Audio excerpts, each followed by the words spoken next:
a new song out today, and it's super, super good. It's called Standing on the Shoulders of Giants, and I just listened to it, and it's awesome. Before we begin, though, I have to remind you guys that we are running a super cool contest. You gotta check it out. If you go to the Tower Records Instagram and click on the flashing Tower Records logo, it's gonna leave all the instructions, but basically what you're gonna wanna do is leave your favorite Tower Records memory. It could be anything involving Tower Records, and you could win a $100 gift card to TowerRecords.com and a whole bundle of merch. As always, we've got 500,000 titles on CDs, cassettes, vinyls, any way you like to ingest music on TowerRecords.com. It is back up and running, and of course it is the only place you can get that sweet, sweet Tower Records merch. So let's see if Joey has joined us. I'm not sure if he's joining from the Armored Saint Instagram or his personal CEO official. That's so awesome. I also love Tower Records, and I'm so happy that I get to be here today with you guys. Let's see.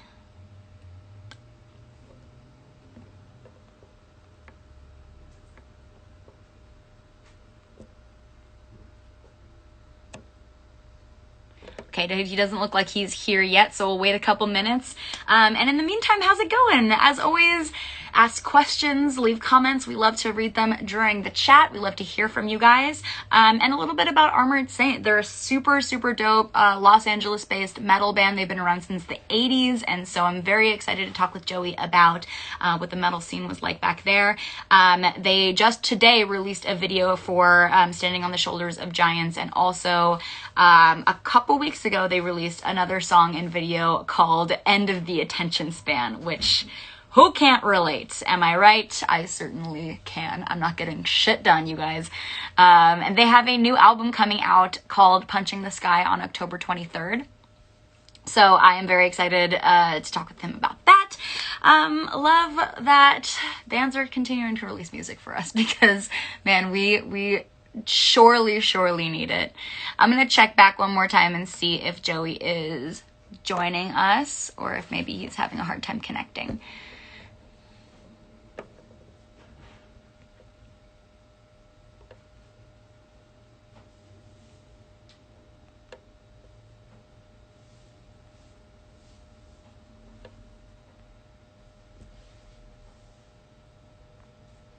Okay, don't see him yet. Joey, if you're in the chat, go ahead and wave so I can connect us, or go ahead and request me to connect. In the meantime, I'm happy to kick it with you guys.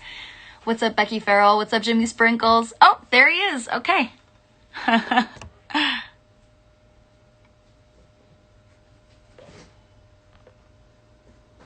they are.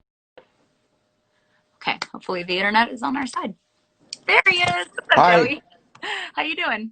I'm good. How are you? Really good. I'm so happy that you could make it today, and Thanks. Congratulations on the new single and the new video. It's awesome. Oh, cool. Thank you. Thanks a lot. Yeah, it's ironic it happened today. Yeah, it's a great time for an interview. We planned it. Yeah, totally intentional. Yeah. Thanks for having me.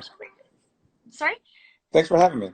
Oh my gosh, so happy to hear from you, and also I can't wait to get into it with you about the Los Angeles metal scene in the 80s.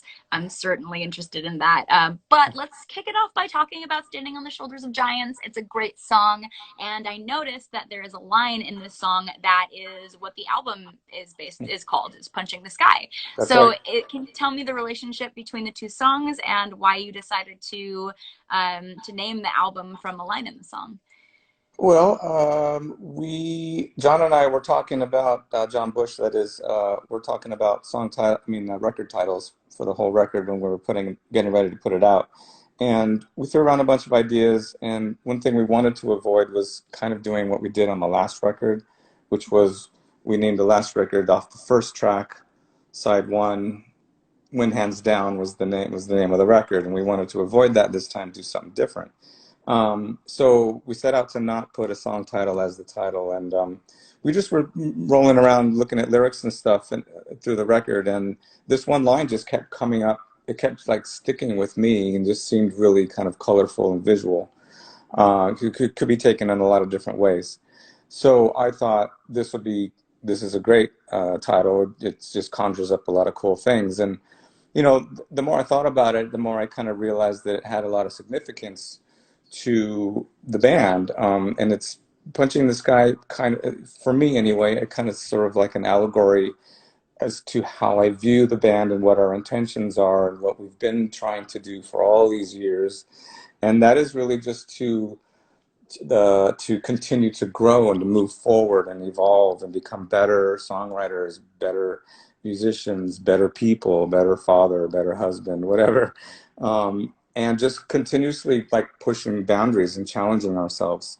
And Punching the Sky kind of represents that the sky is not the limit with us and that we want to go further, even further than that. So that's kind of the long story of how Punching the Sky came to be the title and what it means to me anyway.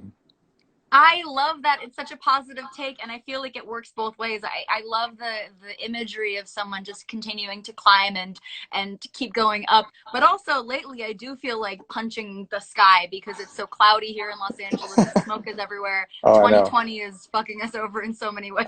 I know. It's crazy. Punching the smoky sky. Yeah. Well, let's talk about Standing on the Shoulders of Giants. What is this song about? It's such a fun song, and it's so high octane. I loved it, and the video is really really awesome too. So, can you tell me a little bit about what this song deals with thematically, and also a little bit about the video? Sure. The song John Bush writes the lyrics, and he's kind of touched on this topic before, but it's really kind of just about perseverance, and for lack of a better, and to wrap it up into a ball, kind of.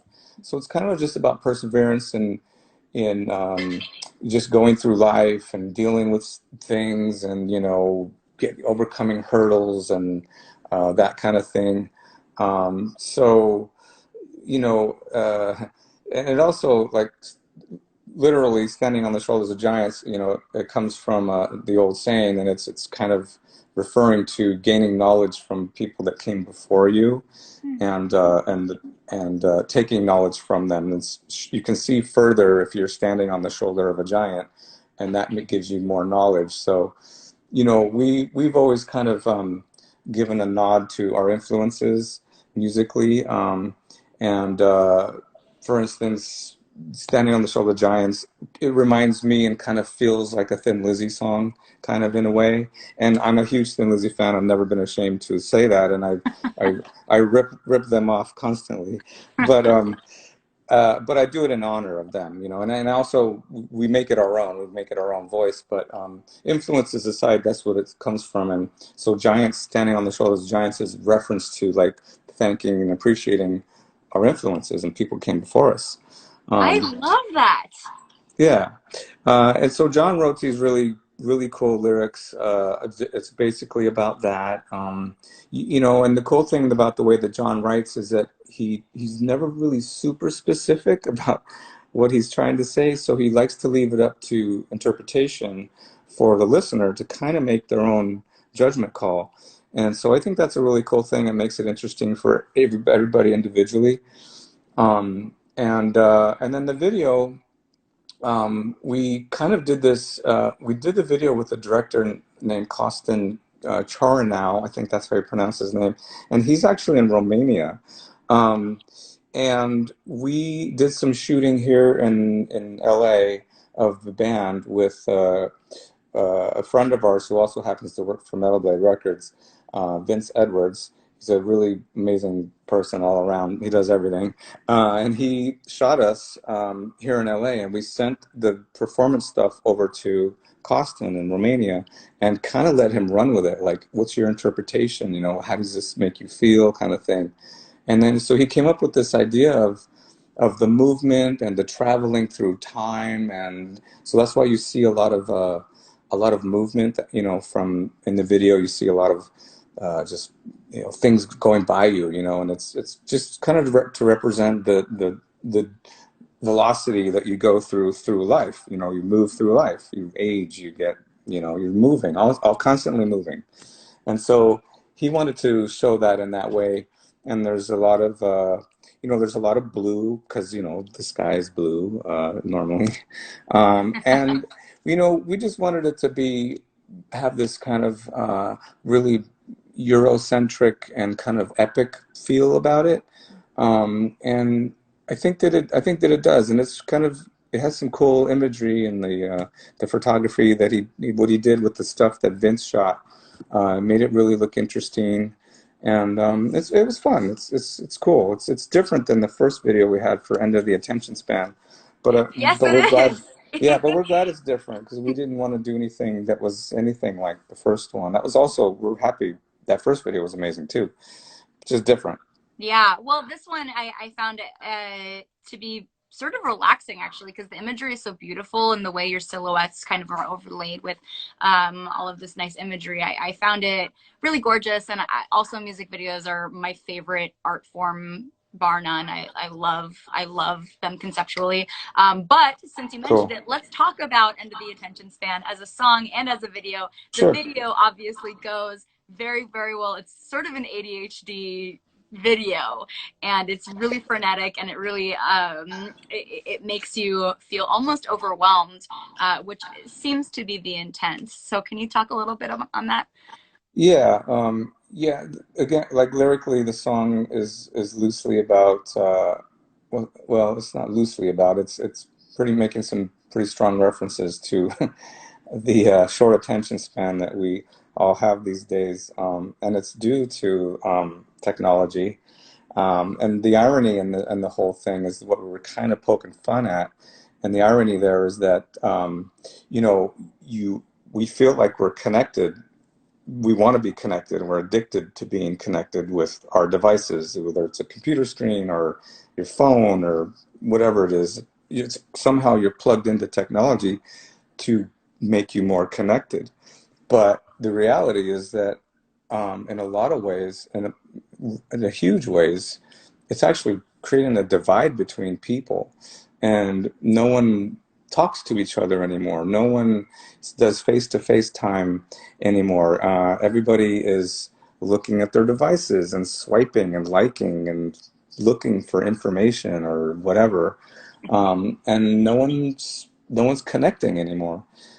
So we're just kind of bringing that to light. We're not really taking a stance or a judgment on it. It's not really what we do. We don't really we're never really been on the soapbox and tell you like this is wrong and this is right.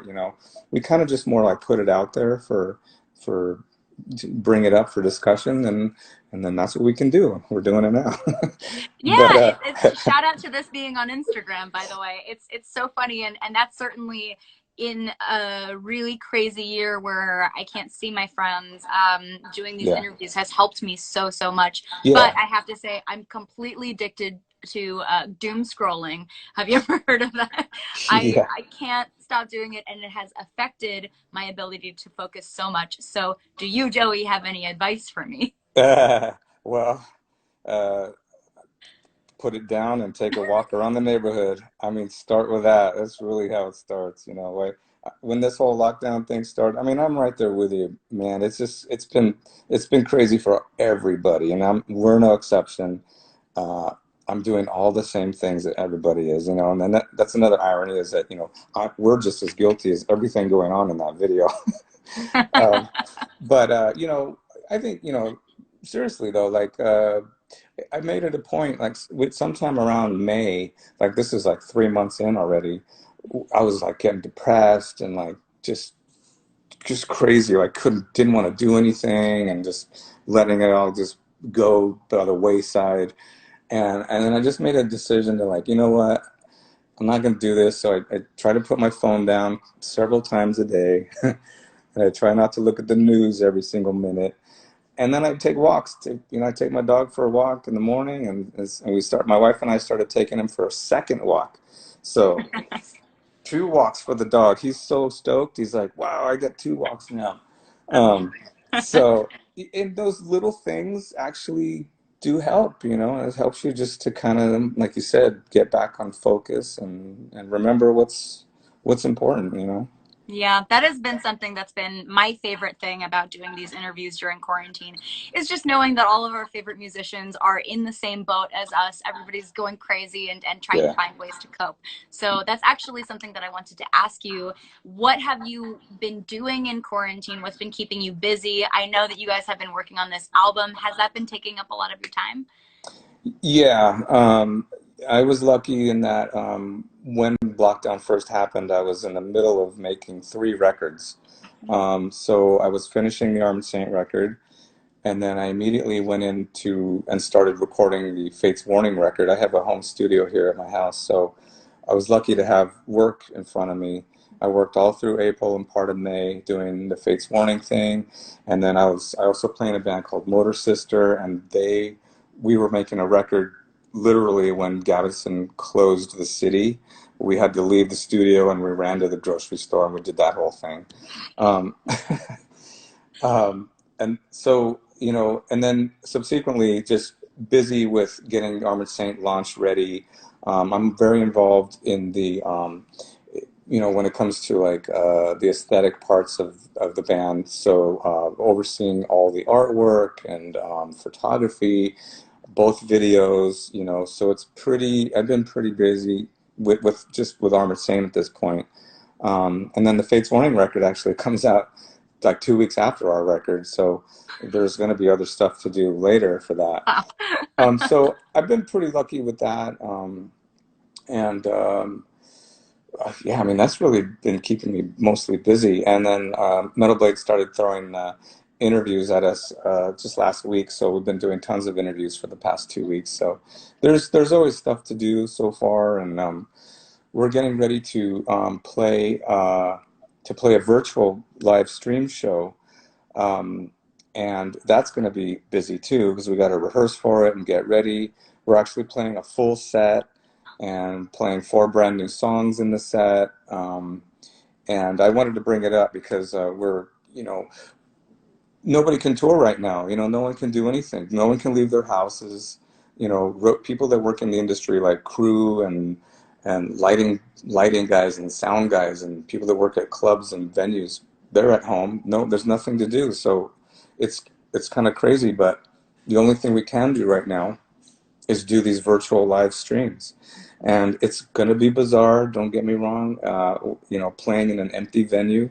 We're doing it at the Whiskey here in Cool. Hollywood.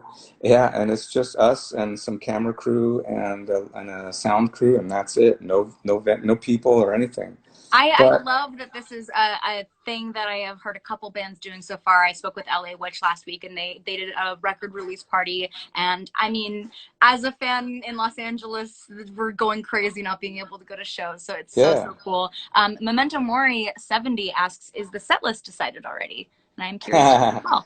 think I know who that is. As Lisa. Hi, Lisa. Um, it is decided, but I'm not going to tell you. Shoot. We never tell. We always want it to be a surprise. So, like I said, we are doing four new songs, and doing most of the classics that we usually play. But we're also pulling a few deep cuts out too. That we haven't done in a while. So it's going to be cool. That is going to Um, be so much fun. Do you have yeah. a date and a time set for that yet? Yeah, yeah. The first live stream starts on October 10th, and it runs all the way until November 8th. So literally, you can watch it for a whole month. You can buy a ticket anytime, and you can watch it anytime. You can rewatch it if you want to. So if you're busy on the 10th, on the first day it airs, you can always watch it on November 2nd or whatever. Um, but tickets are only $10, and you can go to the website is armoredsaint.veeps.com. That's Armored Saint, one word, dot veeps.com.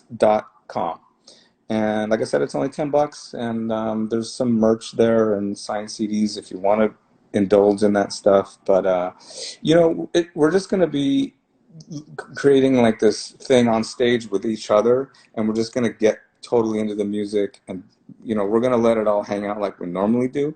We just won't have a sweaty audience to share it with, but we're hoping that people will do some rocking out and headbanging at home on their couches or wherever you're watching it. So I have to ask, Yeah. what do you think fans could do to really get the full Armored Saint experience when they tune into this concert? I've seen a few of these myself. I watched one by Opeth, and I cast it onto my big screen TV, and I cranked the volume, and I mean, it was 11 o'clock in the morning, but I got a beer, and you just do what you got to do, Mhm. and just to get into it and have fun. So that would be my suggestion. Yes, I agree. And since people, it sounds like they can access it at whatever time of day they feel comfortable cracking open a beer. Yeah, That's actually, exactly. the fans of Tower will know this question. I ask it every single interview, and I'm always so curious because the answers are wildly different. Because you have a new album coming out on October 23rd, are there ideal circumstances to listen to this album? Would you prefer the like a Zoom call with friends, alone with headphones? How do you envision fans listening to this album? Well, I haven't really considered that, but that is a thing, I guess. Like you can't get together with your friends, and maybe you could, and you could do it. You can do a safe small bubble of five people or something, as long as you trust each other and and respect your guidelines and whatnot. Yeah, we're lucky But in LA to have accessible testing too. We've got yeah, it's been easy.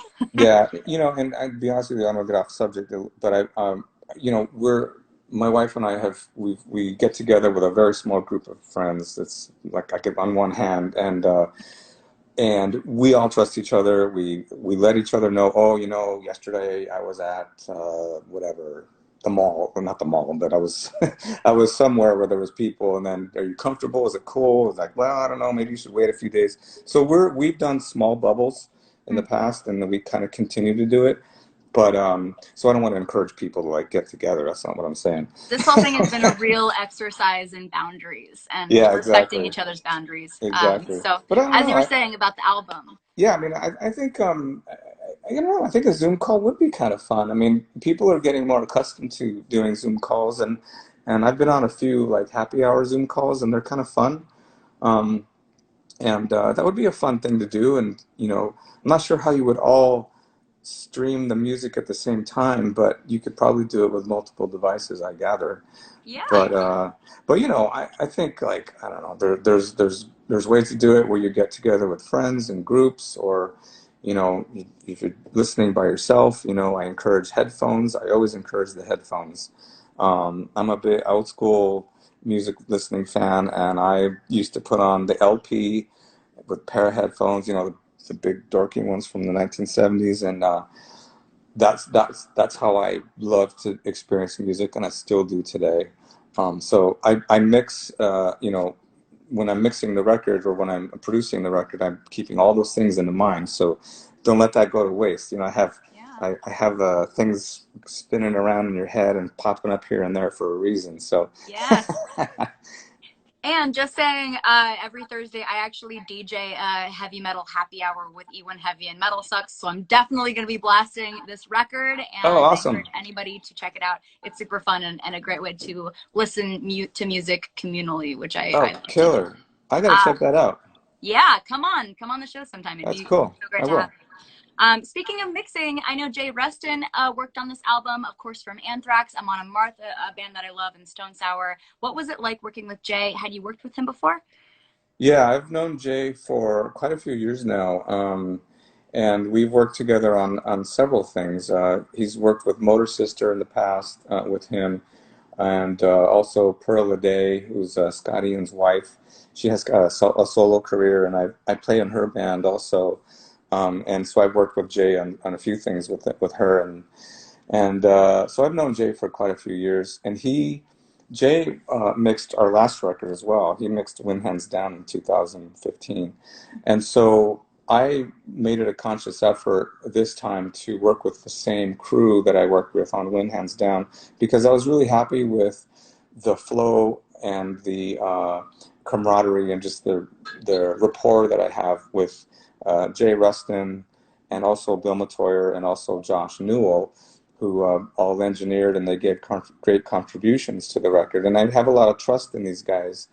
And so I wanted to have that same group working on this record. So that was certainly a conscious effort to make that happen. And you know, I work.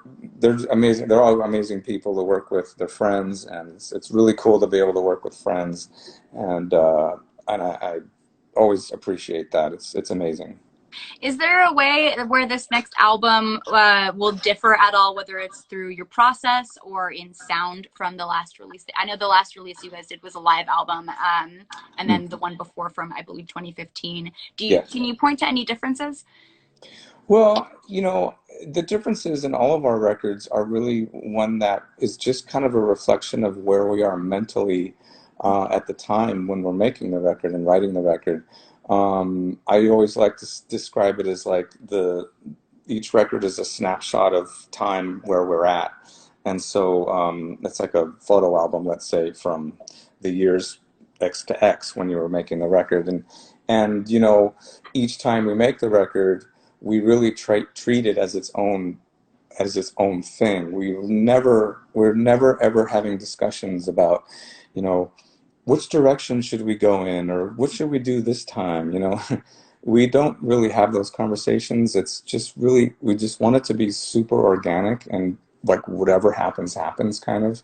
So it's kind of a little nerve-wracking in a way because you don't know if you've like did you challenge yourself enough? Did you, you know, did you work hard enough on it? Did you repeat yourself too much or did you, you know, try too many new things? You know, is the record too much, you know?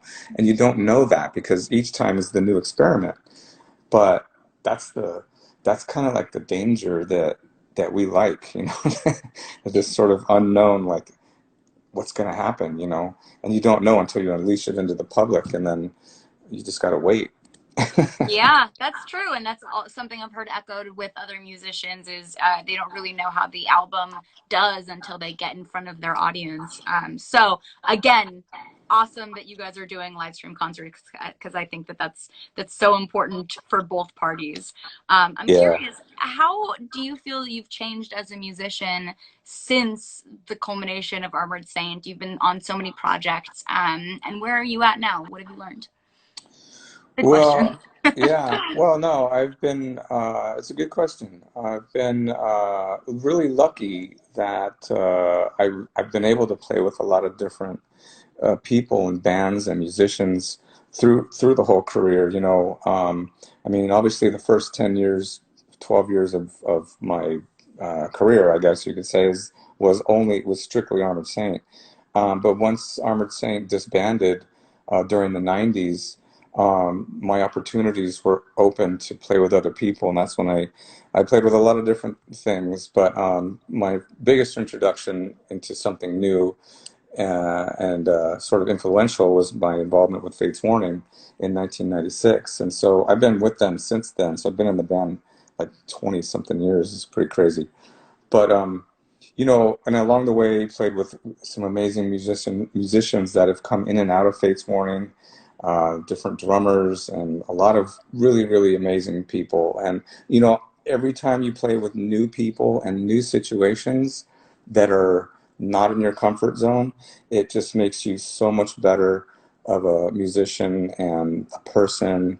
Um, you learn how to listen better.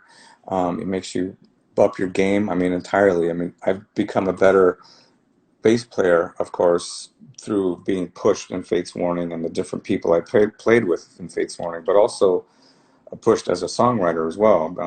You're aware of the songs that are coming in that aren't written by me; they're written by somebody else. So um, that's rubbed off on me as well.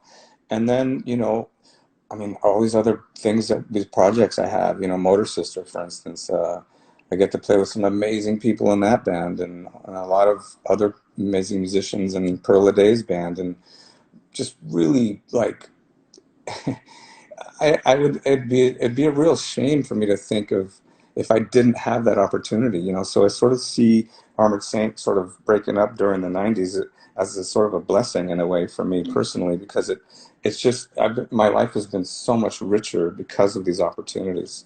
Mm. I love that take, and I think that that's a wonderful thing to carry on, especially what we're going through now as a culture is you never know what good can come from some hiccups. But Yeah, Armored Saint has been around more or less, except for the breakup brief, since the 80s, and so yeah. that's a rare thing, and that's why you guys are so iconic. And I'm so curious because obviously I live in Los Angeles, about what the metal scene was like in the 80s and 90s and how you feel it's changed the most. Well, I get asked this a lot recently too. That's a good question because it's kind of forced me to like go back in the memory banks, and it's actually kind of hard to remember a lot of things. But it's funny because at the time, when we were first coming up as Armored Saint in 1982 and 83, around there, this heavy metal was really a brand new thing, and so the genre it was in its nucleus stages. It was very early. It wasn't really taken over here yet, but it was about to very soon in the early 80s. And so you just didn't really like think about like, oh, this is going to be like the next big thing, or you just didn't perceive it that way. It was almost like this is how it should be, you Mm-hmm. know. And clearly, at least my group of friends and the people that I was involved with in our circle, we were influenced a lot by the new wave of British heavy metal. So we were just trying to create London or the United Kingdom or Europe here in Los Angeles. So we were just mimicking everything that we saw in Kerrang magazine and all this other stuff. And so when it started to blossom here, you just thought like, oh, this is how it should be. This is great. So lo and behold, 5 years later, it just got out of hand. It became a completely commercialized situation. The genre splintered off into subgenres, and all those things started to happen. But look, at the time, it was a great place to be. It was so much fun. I saw a lot of great things here in the early 80s. I saw Motley Crue's very first show at the Starwood. And you know, we played with Rat and Wasp like when we were still in the club level, and Black and Blue and Malice and Bitch. I mean, a lot of bands that were coming up at the time, and it was just a blast. I mean, it was just a party all the time. It seemed like, and this is before the later 80s, like when the strip got really crazy, the decline of the civilization years. This was even before that, so it got even nuttier than that. But we kind of left the scene once we got a major label deal. We kind of took ourselves out of the Hollywood scene, as it were. So we weren't really around for that part of it. But and nowadays, of course, it's just not the same now. I mean, it really changed. It was really different even by 1989. It was just kind of over, and I thought it was over anyway. And then Soundgarden and Pearl Jam made sure it was over, and Nirvana too. Yeah, they made sure it was over. And rightfully so. I was kind of ready for it. I thought that the whole genre got a little silly at that time, but we were all ready for a break, and the Seattle scene was perfect for that. But I think that like nowadays, it's kind of cool because I think that in I would say last 10 years or so, maybe even a little longer, there's been a kind of a resurgence of bands that were coming up that were listening to early Motley Crue and early Metallica, like a little bit later in the 80s. And so for them, those were their first bands. But now they're starting bands, and the bands that are coming out like in the early 2000s, a lot of metalcore bands, for instance, they're taking a lot of influences from a lot of different places, and it's actually pretty cool. I've always admired that and appreciated that. They're putting so many things in the blender, and it's got every little everything.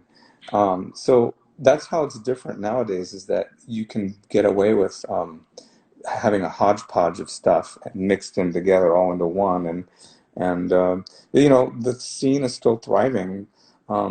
There was talk a few years ago, like, oh, rock is dead and metal's gone, but I don't know. I think people still want this music and this scene and the genre, and it's still a part of our lives. There has been a thriving underground. I guess on the radio it's harder to find black metal or doom metal or whatever subgenre you like. And I totally, that is one of my favorite things about modern metal is how people pick and choose from different genres. So Yeah. having been through so many different trends in the heavy music scene, if that's something that you do like, what is something that you would love to never see again in the music scene?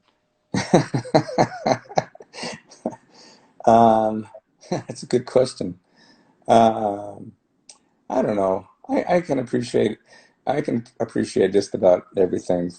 You know, there's nothing that I really like despise or can like just get out of here, you know. There's everyone's got something to say, and there's value in just about everything out there. I mean, you know, I don't listen to I listen to a pretty wide variety of music. It's pretty big, pretty wide in what I listen to.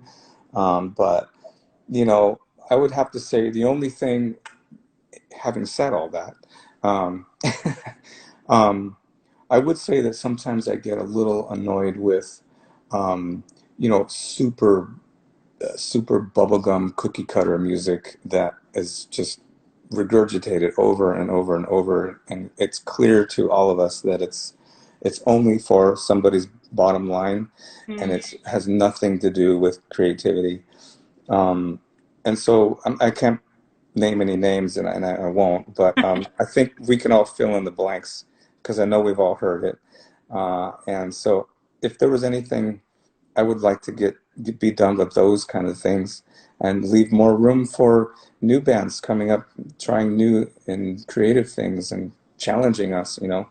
Um, let's hear it. Let's hear more open creative stuff, you know, and get rid of this like this cookie cutter stuff. Just nah, Yeah. save I it for love that Christmas. take, especially in that's something that's always been really attractive to me with heavy music and specifically metal is that it can be very challenging and it can push you in ways that you might not thought you have would have enjoyed before. And I think that that sort of creativity and that sort of innovation is so important to the spirit of heavy music. So I really respect that answer.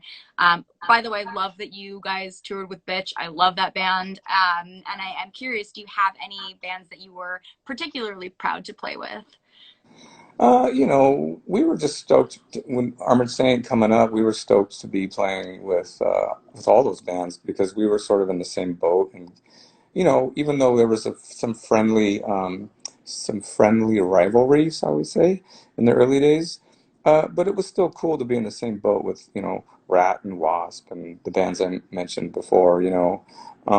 But you know, I mean, in the early days, like I said, you just kind of took things as they came. You didn't know what was going to happen tomorrow, and that was really that was a part of the great adventure, you know. But I guess I would say like when we were touring in 1984 on our very first album, we ended up on a tour with Metallica and Wasp, and this was on Metallica's Ride the Lightning tour, um, Iconic. and Wasp's it might have been their second record, but anyway, we became really good friends with the Metallica guys at that point. We'd already had known them. We'd done shows with them up in the Bay Area prior to that, like in '83. But and so we were already friends and knew each other. But being on that tour every day for like I think it was like 5 or 6 weeks was like it was just a great time. I mean, talk about like partying with your friends. I mean, that was exactly what it was, you know. And even them and us, you know, friendly rivalry on stage, but like, please, you know, I mean, we were hanging out on each other's buses and just hanging out all the time. And it was a real treat and a blast. And I get asked about that tour a lot because it was a classic tour, and it meant a lot to us in hindsight. You know, again, at the time you're like, this is how it's supposed to be, you know. But it's not until you're older and you're later and you're like, you know what, you're a lucky fucker to have been there, you know. So and so I feel honored and lucky that that experience happened, and it was cool. I love that answer. It's obviously such an iconic tour, and it always, I think it's a quote from like The Office or something, that I wish we knew what the good old days were while they were happening. It's exactly it. Joe, you've been such a treat to speak with. Thank you so, so much for joining me. And Thanks for having me. congratulations on everything you're doing. I just have one more question for you. Yeah. Here at Tower Records, we have a saying that is no music, no life. And I wonder what that means to you. Oh, wow. I'm going to show you real quick. A good friend of mine is an amazing photographer. I'm sorry, I'm walking through my house now. He's a great photographer friend of mine named Andy Buchanan. He's from Glasgow. He's a official Anthrax photographer, but I became great friends with him a few years ago, and he took this picture in I guess we were in Ireland. It must have been Dublin, I think. And this kind of says it all. I don't know if you can get a look at this, but it Oh says my no gosh! music, no life. And it's this guy. He's a street performer, and it's just this amazing photo that he took, and it just kind of like it just says it all to me. But this guy's got, he has a smile on his face, and that's like the Irish attitude is to just take it on the chin and you deal with it. But you know, there is there is no life without music. I mean, it's such an ingrained thing in me, and I think all of us. I think that it's a remedy in a lot of ways for life. You sometimes need to escape, and you sometimes need support, and you need encouragement. You need a warm blanket. Whatever. Music gives you all those things. It stokes your interest in something, or a thought or an opinion about something, makes you want to talk about something. All those things, you can't have life without that. So we need music, we need art for those reasons. What a fantastic answer and what a fantastic photo. I think that that is so, so cool. And I know all the Tower Records fans that have heard me ask that question a million times will be so, so happy to hear that. That's great. Thank you again, Joey.